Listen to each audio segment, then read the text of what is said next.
Hi everyone, welcome to Talking Television Podcast with Jay and Chris, and we know it's been a little while. Yes, it has. It's been probably 2 months since we recorded an episode and about a month since we released one, but we're back, so my schedule is freeing up. I think me and Jay are going to find some more time to get out weekly episodes on our new show.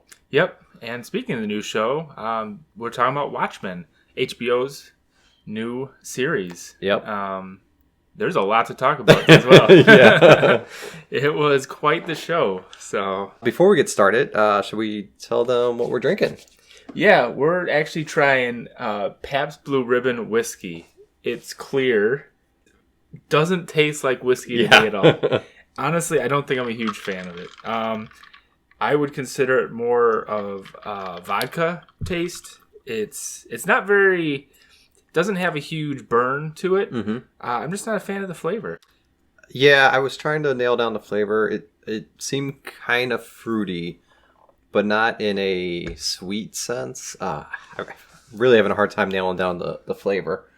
But I don't know. I didn't like some of the PD flavors either at first, and then kept going back to them. So I don't know. Maybe we have to warm up to it. It was an impulse buy. Didn't plan on picking it up. Saw it at the store. Thought I'd give it a shot. And by the way, it's been aged 5 seconds. 5 seconds, yeah. A whole 5 seconds. Well, it tastes like it. It tastes like it, yeah. So we bought it so you guys don't have to. Yep. So welcome to any new watchers that we have. Jay and I usually kind of have an after show on episodes and just talk about the highs, the lows, what they did right, what they did wrong, and what the hell we don't understand, which is going to be a lot in this episode. Yeah, I feel like for Watchmen, I have a lot more questions than answers. So we'll go through it the best we can. If you guys have any input, please let us know. Be happy to hear from you guys. We're at the Southport Media on all the major socials, so hit us up, follow, subscribe, all that, and let's just dig into it. Let's start it off. Yeah, well, I guess let's start with, have you ever read the comic? No, I'm going into this show totally blind. I've seen the movie years ago. I was going to say, when did you see the movie? It's been a while. Okay. I probably should have done a refresher on that. So I kind of didn't on purpose. I kind of want to go in fresh. Exactly. So same thing. I haven't read the comic. I've seen the movie, but it's been 8-9 years probably. Yeah. It's been a long time. But the movie came out in 2009. You know, the TV show is 19, so a full decade. Quite a bit has changed in the comic book landscape since then. It was a hell of a cold open though to start off the show. Yeah. It throws you into Tulsa, 1921, in the middle of a race war. Basically, the KKK is just tearing up the African American population. They're shooting everybody in the streets. It's a full out riot. Yeah, it was scary shit. And they were dragging people through the streets on the back of carriages. And the focal point's kind of this small child getting, scurried through the town by his parents, I'm assuming. And they wind up putting him in the trunk of a car to get him to safety. Mm-hmm. And yeah, he kind of recovers from a car crash. The people that were driving get shot and killed, it looks like. And then he picks up a baby that was theirs and just walks off. And then, the story transitions into today's time. Mm-hmm. But yeah, that was a chaotic scene to start the show off. Yeah, and, we were kind of lost. We didn't really know what was going on in the town, why this kid was watching a movie, who they were, hiding from. But, I mean, it only lasted 2-3 minutes, and that was it. Now we're in the present, and we kind of... I think we knew we were going to go back to this child at one point, but, I mean, we saw him at the end of the episode.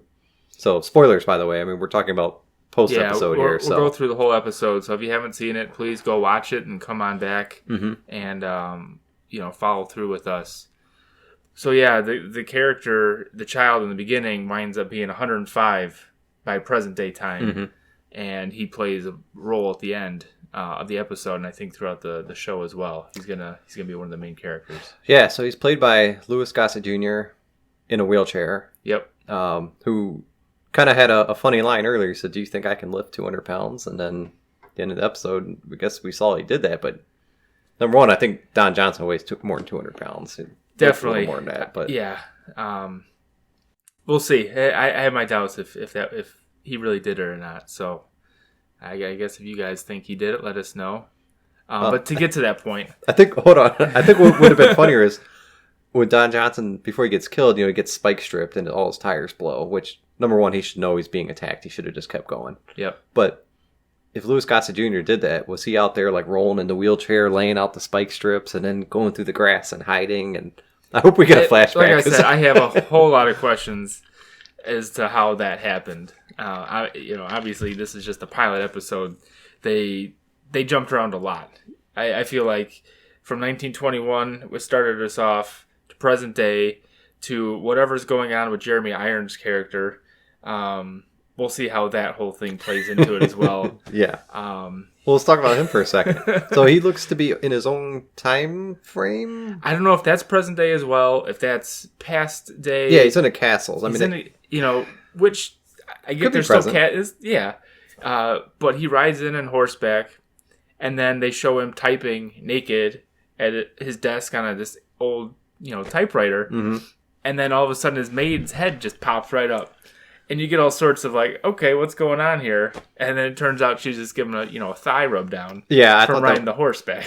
I thought that was going to be a nod to Coming to America with Eddie Murphy. He had a great line about that right in the beginning of the movie. So, and he talks about this play that he's writing. He's writing a play. And how is that related? I guess I'm totally lost. Yeah, the play is called The Watchman's Son. Mm-hmm. But what I thought was super weird is his two servants, the maid and the butler, throw him this anniversary party. It's just him. And we don't know what the anniversary is either. What anniversary it is. And they make him this pretty dope-looking cake. But there's no knives to cut the cake. Oh, yeah. So the butler hands him a horseshoe, and he looks at him like, that's a horseshoe. What are you doing? And he makes a comment like, well, this would be a whole lot easier if we had a knife. So I'm assuming there's a reason why there's no knives in the house. Yeah. But he just takes one bite with a fork, and that's it. He takes it away. And he said it was great, and that was that. Well, when you're rich, so I'm really curious to see where that storyline goes, because right now it's pretty unique. Yeah.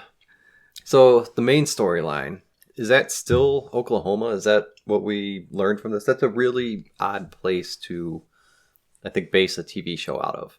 So I don't know if the comics were also based out of Oklahoma, but it's just really weird. Usually it's, big city, New York, Chicago, LA, whatever. But Oklahoma, I don't think I've ever seen any media based out of there. Yeah, I agree. Well, they give a lot of nods to it. The Chiefs at an Oklahoma play. The play of Oklahoma. When he gets summoned, that this cop gets shot and he goes to the hospital to visit him. But yeah, there's just a lot of nods to it being Oklahoma. So that seems to be the setting for the show. So let's, I guess, go back to that cop that was shot. So his name was Charlie. He was doing a standard police stop on the side of the highway. We noticed that, he's wearing a body camera. He had to get consent to record, but he also had to get police authorization to unlock his weapon, which was back in the car.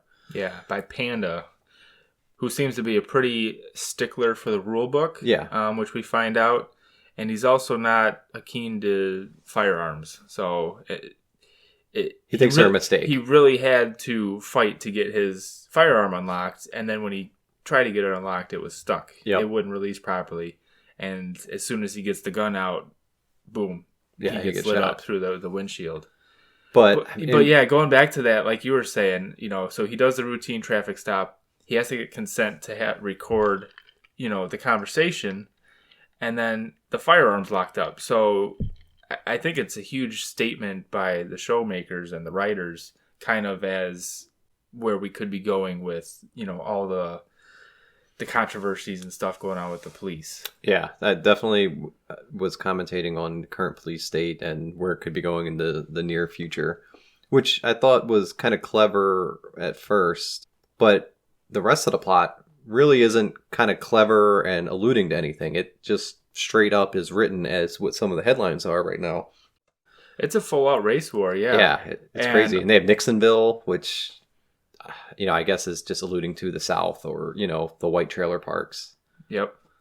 Yeah, like you said, it's a pretty clear-cut storyline that's what's going on. It's a race war. Mm-hmm. And the cops are protecting their identities just to protect themselves because Apparently, if you're a cop, you're an enemy of the people, the 7th Cavalry, and they're coming for you. So they wear the yellow face masks. The detectives, actually, they're all unique. You know, the main character, she's kind of got like a black cloak on, black face mask. And then the one that I think is the coolest looking, the guy with the chrome head. I don't even know what material that would be. It's kind of like a nylon material, but it looks like a mirror. And I don't know how he can see through it. I think that's the point, though. It's just kind of a reflective face, but that's pretty cool. So that guy is Tim Blake Nelson, who was Buster Scruggs in the Ballad of Buster Scruggs, and I loved him in this first episode. Yeah, great voice, good acting. He had the super cool mask. So yeah, he did a good job when they bring in the one guy for interrogation in the pod. They call it. It's just this round bubble in the middle of a warehouse with these screens built in, and it was kind of I've never seen an interrogation kind of go down that way. They played these images. They had some, trippy music going with it. And I don't know if they had, if he's just like a built-in lie detector, he was... Or if they had cameras, or if they had cameras and sensing, some type of equipment in the back. But yeah, he was answering these questions repetitive, kept trying to get if he was the 7th Cavalry, and walks out of there and he's like, yeah, he knows something. He knows something. And then she goes and beats it out of him. Yeah. Yeah, what are the other detectives? We had another guy wearing red. And then we had the panda guy. I believe was Russian. Yeah. And then we had the panda guy. But then we had Don Johnson, who was, police chief or whoever's in charge. And he didn't wear anything over his face. He was just wide out in the open. He was the only one. And I don't know if it's, meant to be that way. You got to have a public face to talk to, the public per se. But he had a ton of security, everywhere he went, except at the end of the episode. Yeah. Which, was his downfall. He had security. His whole house was lit up. You couldn't get near him without, police around. But yeah, I'm curious why that was. If that was just his, he didn't want to be covered, or if that was written into the laws, the chief has to be, public figure.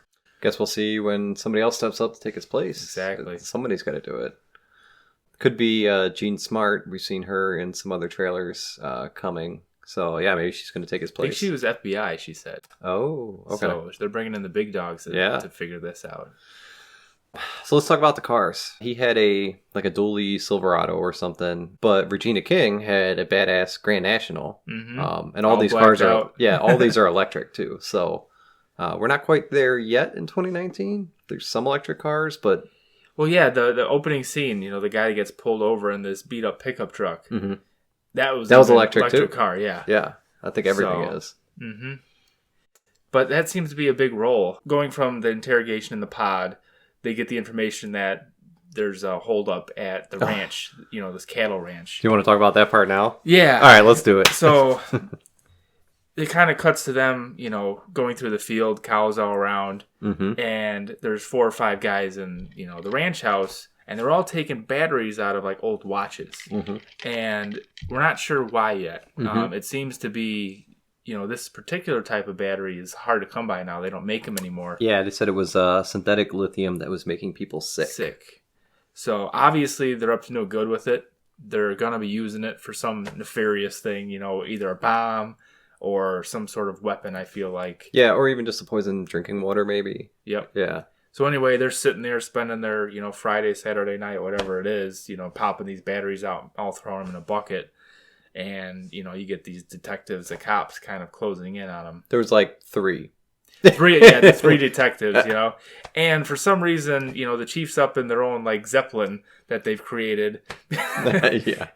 Which, we're in 2019, We don't have those. And there's no Zeppelins around, so there's a lot of unique elements to this show. Yeah, so there was only 3 of them going to this raid, which, okay, I guess they got lucky. There was only 4 or 5 inside, but there could have been 12. I mean, what were they thinking? They don't have any more manpower? It's confidence.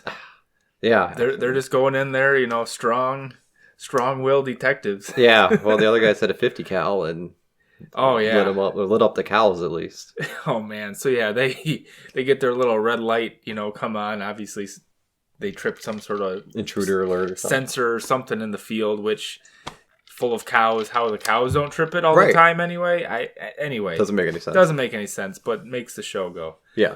So they get the alarm. They go out there, unveil this huge 50 cal that's sitting in the back of a pickup truck, and they just mow down these cows. I mean, the cows, the cops, everybody there, except for, a couple of them.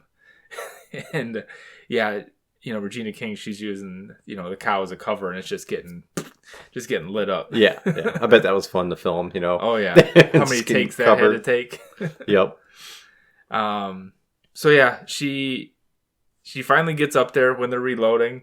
She shoots one of them, and I get she's trying to like capture one to like interview him, interrogate Take him. his knee out or something, though. I mean, you say that it's tough to shoot somebody's knee when they're running, but yeah, she just ran up there. Obviously, the fight ensues. The guy runs in the house again, and she runs after him. Boom, they're getting a fight. Mm-hmm. Well, she finally gets the best of him by some sort of leg chop. Apparently, took him down. Mm-hmm. And then he pops his cyanide pill or whatever he had and, kills himself. Yep.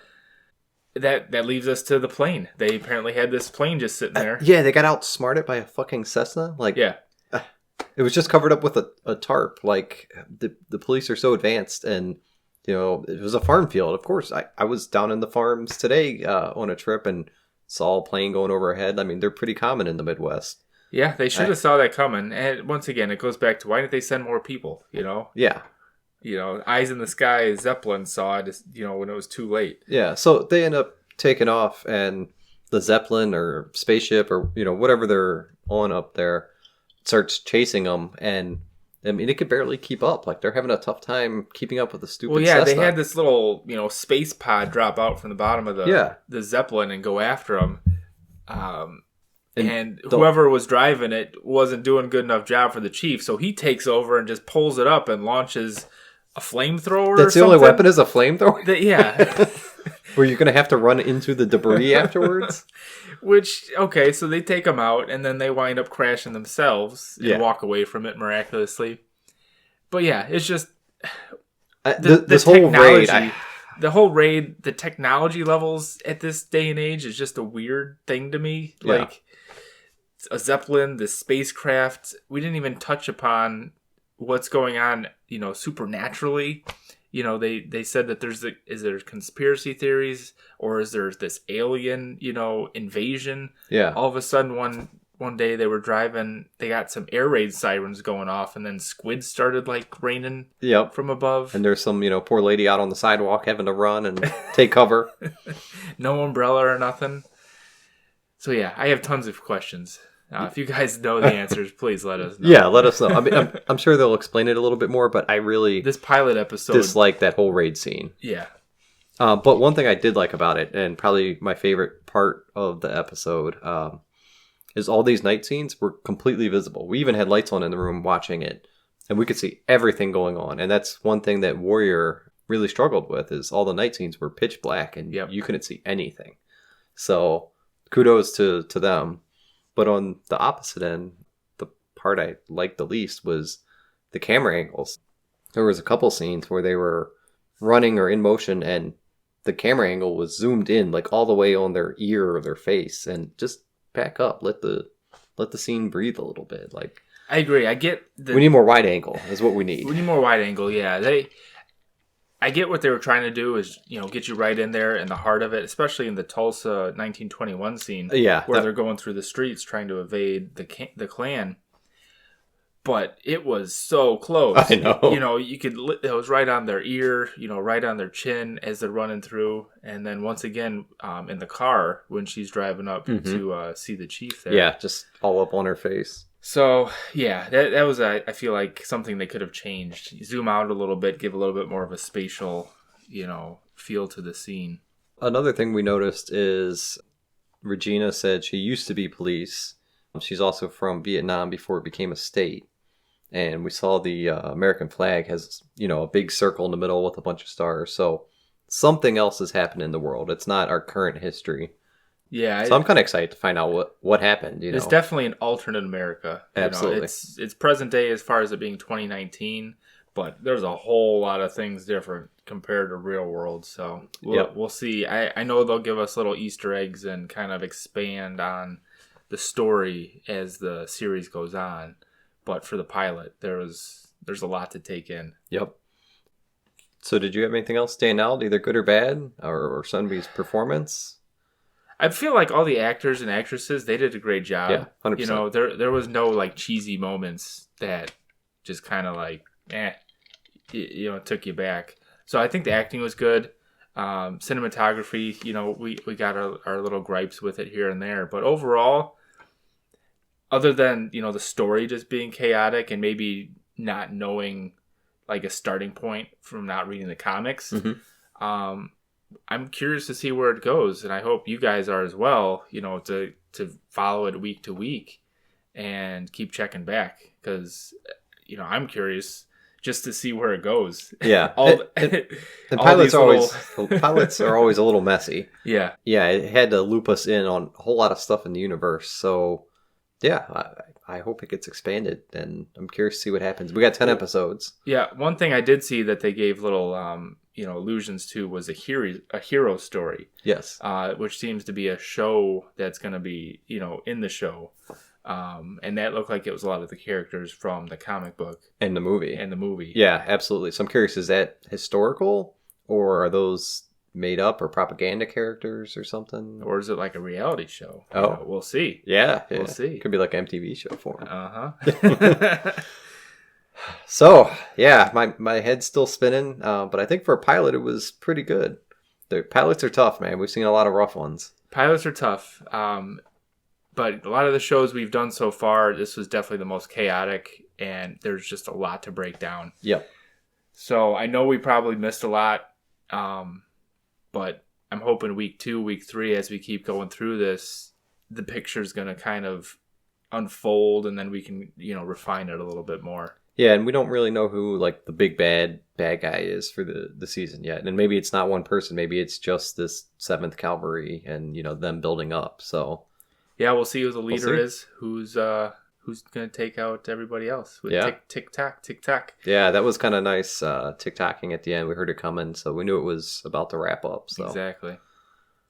Well, that was week 1, episode 1 of Watchmen. So thanks for listening to the podcast. Let us know what you guys thought for sure. I'm curious what, you know, the reviews are going to be. Mm-hmm. You know, we'll have to check out all the socials after this and just see what people are saying about it. Yeah, come back next week. Our week 2 episode may be delayed because I'm going to be out of town, but we will be back filming, I think, every episode for the show. I think there's a lot to unpack, and I'm curious to see how it all unfolds. Yeah, well, thanks for checking it out. Hope you guys enjoyed the show, and we'll see you for episode 2. And follow us at Southport Media on all the social media networks and YouTube and iTunes. Yeah, thanks, see you everybody. next time. Thanks. Bye.